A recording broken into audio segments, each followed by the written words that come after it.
እንደ ሀገር 800 ሚሊዮን ችግኞችን በአንድ ጀንበር የመትከል መርሃ ግብር በተሳካ ሁኔታ ተካሂዷል። የኢትዮ ቴሌኮም የደቡብ ሪጅን ሰራተኞችና አመራሮችም በደቡብ እዝ ጠቅላይ መምሪያ ቅጥር ግቢ ውስጥ አሻራቸውን አኑረዋል። በኢትዮ ቴሌኮም ደቡብ ሪጅን ኦፕሬሽን ዳይሬክተር ጁነዲን አብዱልቃድር የተለያዩ ዘርፈ ብዙ ጠቀሜታ ያላቸው ችግኞች ስለመትከላቸው ይናገራሉ። እኛም በተለያዩ ሪጅንና ዞን ጽህፈት ቤቶች በሄድ ኦፊስም ደረጃ እስከ 250 ሺህ ዛሬ እየተከልን እንገኛለን። እንደ ሪጅንም እኛ የተሰጠን ኮታ አለ። ያንንም ለመትከል እንግዲህ ዛሬ በመከላከያ ደቡብ እዝ ግቢ ተገኝተናል። ለምግብ የሚፈልጓቸውንም እንትኖች እንደ ፓፓያ፣ እንደ አቮካዶ፣ እንደ ማንጎ አይነት እንትኖችንም እየተከልን እንገኛለን። በደቡብ እዝ ጠቅላይ መምሪያ ቅጥር ግቢ ውስጥ ለአራተኛ ጊዜ መትከላቸውን የተናገሩት ጁነዲን አብዱልቃድር የችግኝ ተከላ መርሃ ግብሩ ከአየር ንብረት ለውጥ ጋር ተያይዞ የሚመጡ ችግሮችን ለመቅረፍ ያግዛልን ብለዋል። አሁን በዓለም ላይ የበዛ ያለውን የካርበን ልቀትን አረንጓዴ አሻራ የካርበን ልቀት ከመከላከል ሰፊ ፋይዳ አለው። እንደምታዩት እንግዲህ ብዙ የአፈር መሸርሸሮች አሉ።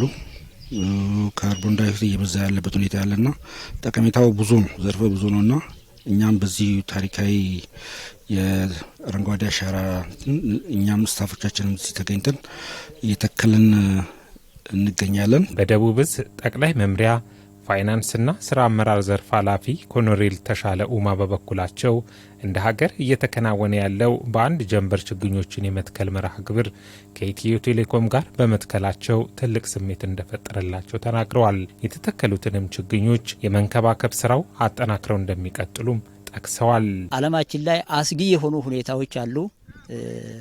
በአየር ንብረት ላይ ብዙ ቦታ ላይ የተለያዩ ድርቅ ይከሰታል።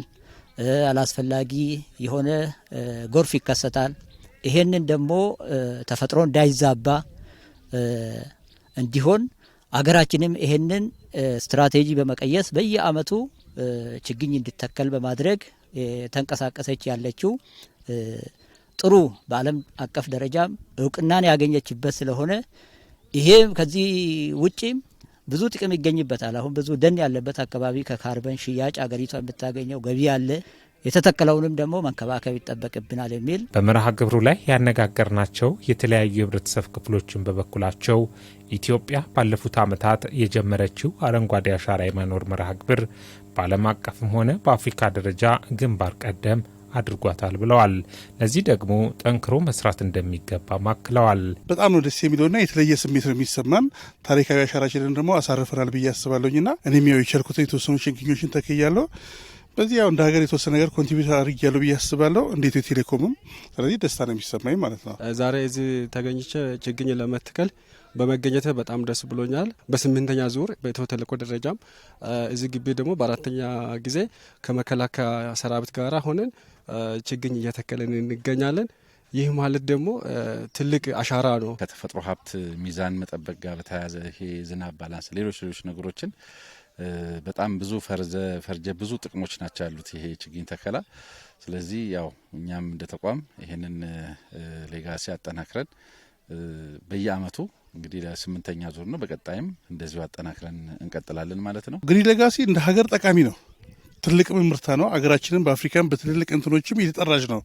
ስለዚህ ይሄ ዝም ብሎ የመጣ አይደለም፣ ከመንግስታችን ወደታች የወረደ ነው። ያንን ወደ ተግባር እንግዲህ ሁሉም የኔነትን ስሜት ተላብሶ በተግባር ላይ በማዋሉ የመጣ ውጤት ነው ብዬ አስባለሁ። ጥሩ ነገር ነው። የአረንጓዴ አሻራ መርሃ ግብር ጠቀሜታው ዘርፈ ብዙ ነው ቢባልም የስራ ዕድል ከመፍጠር አንጻር ደግሞ ያለው ሚና እጅግ የጎላ ነው ያሉት በኢትዮ ቴሌኮም የደቡብ ሪጅን ኦፕሬሽን ዳይሬክተር ጁነዲን አብዱልቃድር በቀጣይም እንደ ተቋማቸው የኢትዮጵያን ብልጽግና ማረጋገጥ እንደሚገባ አክለዋል። የስራ ዕድል ከመፍጠር አንጻር እንግዲህ ለባለፉት 8 ዓመታት አንደኛ ብዙ ማህበራቶችን ብዙ ግለሰቦችን በዚህ ችግኝ አፍልተው የሚሸጡትንም ከማሳተፍ አንጻር ጉድጓድ ከመቆፈር አንጻር ብዙ የስራ ዕድል መፍጠር ችለናል። ቀላል አይደለም። በኢትዮ ቴሌኮም ደቡብ ሪጅን በደቡብ እዝ ጠቅላይ መምሪያ ቅጥር ግቢ ውስጥ እየተከናወነ ያለው የችግኝ ተከላ መርሃ ግብር ለአራተኛ ጊዜ ነው።